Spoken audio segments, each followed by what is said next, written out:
B news के इस खास प्रोग्राम न्यूज रूम से आपके साथ मैं हूं श्रद्धा बुंदेला। और न्यूज रूम में सबसे पहले बात करते हैं पूर्व मुख्यमंत्री कमलनाथ की।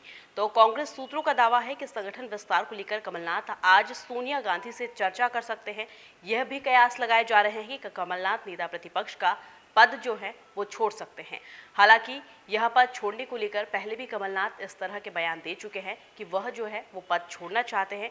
हालांकि लोकसभा चुनाव के बाद कमलनाथ कह चुके थे कि वह दोनों में से एक पद छोड़ना चाहते हैं, जिसी की बात को लेकर सोनिया गांधी से आज वो मिलने वाले हैं। हालांकि पद छोड़ेंगे या फिर नहीं, ये तो बैठक के बाद ही पता चल पाएगा। आगे बढ़ते हैं और बात करते हैं सीएम शिवराज सिंह चौहान की। तो मुख्यमंत्री शिवराज सिंह चौहान सोमवार को मंडला में जनजातीय गौरव सप्ताह का समापन करेंगे। इस दौरान मुख्यमंत्री 118 करोड़ के कार्यों का भूमि पूजन भी करने वाले हैं। इसके साथ ही 26 करोड़ के निर्माण का लोकार्पण भी किया जाएगा। खास बात यह है कि मंडला में महाकौशल के आदिवासी बाहुल्य जिलों से राज्य सरकार की योजनाओं के हितग्राहियों को यहां बुलाया गया है। कार्यक्रम के दौरान 123 गांवों को 11,310 हेक्टेयर के सामुदायिक वन अधिकार पत्र जो हैं वो भी यहां पर सौंपे जाएंगे। मुख्यमंत्री 6 गांव के 148 बेगा परिवारों को पट्टा भी यहां पर वितरित करने वाले हैं। हम आपको बता दें कि आदिवासी वोटर्स को साधने का कोई भी मौका बीजेपी हो या कांग्रेस छोड़ना नहीं चाहती, क्योंकि आने वाले समय में पंचायत चुनाव है, नगरीय निकाय चुनाव है, दोनों ही चुनाव आने वाले हैं और दोनों ही चुनावों में आदिवासियों को खूब साधा जा रहा है। कांग्रेस हो या बीजेपी, दोनों ही आदिवासियों को साधने की कोशिश कर रही है। आगे बढ़ते हैं और बात करते हैं 100% वैक्सीनेशन की। तो मध्य प्रदेश में 95 लाख से ज़्यादा लोगों के दूसरे डोज की पेंडेंसी बाकी है।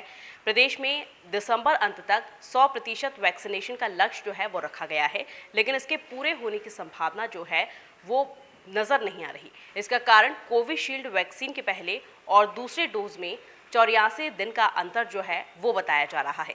दरअसल अधिकतर सेंटर पर कोविशील्ड ही लगाई जा रही है। ऐसे में नवंबर में पहला डोज लगवाने वाले और अभी बाकी करीब 42 लाख का पहला डोज लगवाने पर उनका जो दूसरा डोज का समय है वो 84 दिन बाद आएगा, यानी कि जो अगले साल का जो समय है उस तक जब ही जो लोग हैं उन्हें दूसरा डोज लग पाएगा।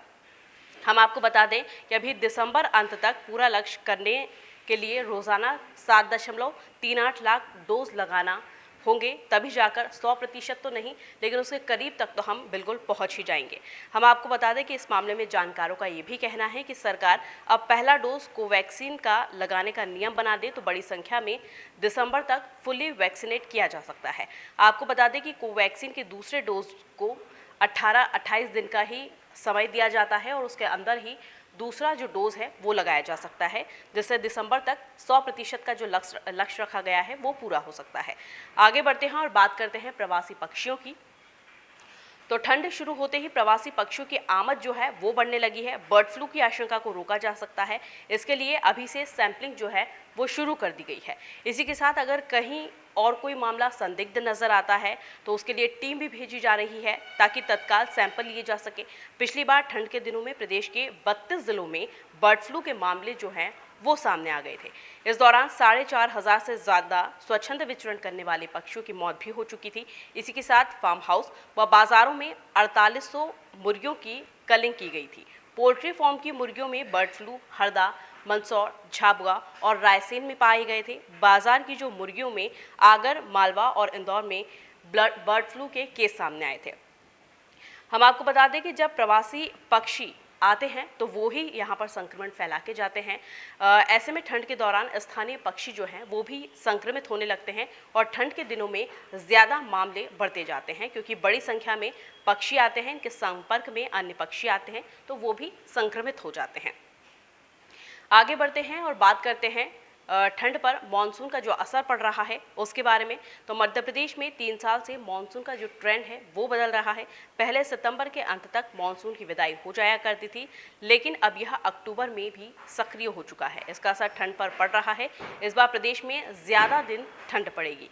दिसंबर में शीतलहर, जनवरी और फरवरी में ओले गिरने की संभावना भी मौसम वैज्ञानिक अभी से ही जता चुके हैं। और इसी के आगे बढ़ते हैं और बात करते हैं कोरोना की। शनिवार को 24 घंटे में 6 नए पॉजिटिव मिल चुके हैं। पलासिया, संविद नगर और स्वामी विवेकानंद कॉलोनी में केस सामने आए हैं। तीनों जगह 2-2 मरीज मिले हैं। इन्हें मिलाकर एक्टिव मरीजों की जो संख्या है वो 23 हो चुकी है। इन सभी को वैक्सीन के दोनों डोज लग चुके थे और इनकी अब कॉन्टैक्ट हिस्ट्री जो है वो भी खंगाली जा रही है। आगे बढ़ते हैं और बात करते हैं कि जिससे कोरोना से जिन भी लोगों की मौत हुई थी उन्हें 50,000 रुपये मिलेंगे और उसके लिए डेथ सर्टिफिकेट जो है वो दिखाना पड़ेगा। मध्य प्रदेश में कोरोना से मौत पर मृतक के परिजनों को 50,000 रुपये का मुआवजा देने का ऐलान किया गया है। राज्य सरकार ने इस संबंध में कलेक्टर को निर्देश भी जारी कर दिए हैं। इसमें कहा गया है कि मुआवजा पाने के लिए डेथ सर्टिफिकेट में कोविड से मौत होना जरूरी बताया गया है। दस्तावेज प्रमाणित करने के अधिकार कलेक्टर की अध्यक्षता वाली कमेटी को दिए गए हैं। यह कमेटी 30 दिन के अंदर ही निर्णय ले लेगी। आपको बता दें कि सरकारी रिकॉर्ड के मुताबिक कोरोना से अब तक प्रदेश भर में 10,526 मौतें जो हैं वो हो चुकी है। इसके अलावा भी इस महामारी से कई लोगों की मौत हुई है, लेकिन सर्टिफिकेट में इसका जिक्र जो है वो नहीं किया गया है। अगर आपके यहाँ भी किसी की मौत हुई है तो आप इसकी जानकारी थोड़ी सी निकाल लीजिएगा। कैसे मिल सकता है सरकार से मुआवजा, उसकी जानकारी हम आपको दे देते हैं। मृतक के परिजनों को मुआवजे के लिए डेथ सर्टिफिकेट पेश करना होगा। राज्य सरकार यह पैसे स्टेट डिजास्टर रिस्पांस फंड यानी कि SDRF से देगी। डिस्ट्रिक्ट डिजास्टर मैनेजमेंट अथॉरिटी पैसों का वितरण करेगी। दावेदार संबंधी अथॉरिटी के सामने जरूरी दस्तावेज और डेथ सर्टिफिकेट जो है वो उन्हें पेश करना होगा। तो न्यूज़ रूम में फिलहाल इतना ही। हम फिर हाजिर होंगे कुछ न्यू अपडेट्स के साथ। तब तक के लिए नमस्कार। MP की नब्ज MP का हाल, मध्य प्रदेश की हर खबर MP न्यूज TV के साथ। लगातार खबरों के लिए सब्सक्राइब करें हमारा YouTube channel MP news TV। Latest updates के लिए बेल आइकन दबाना जरा भी न भूलें।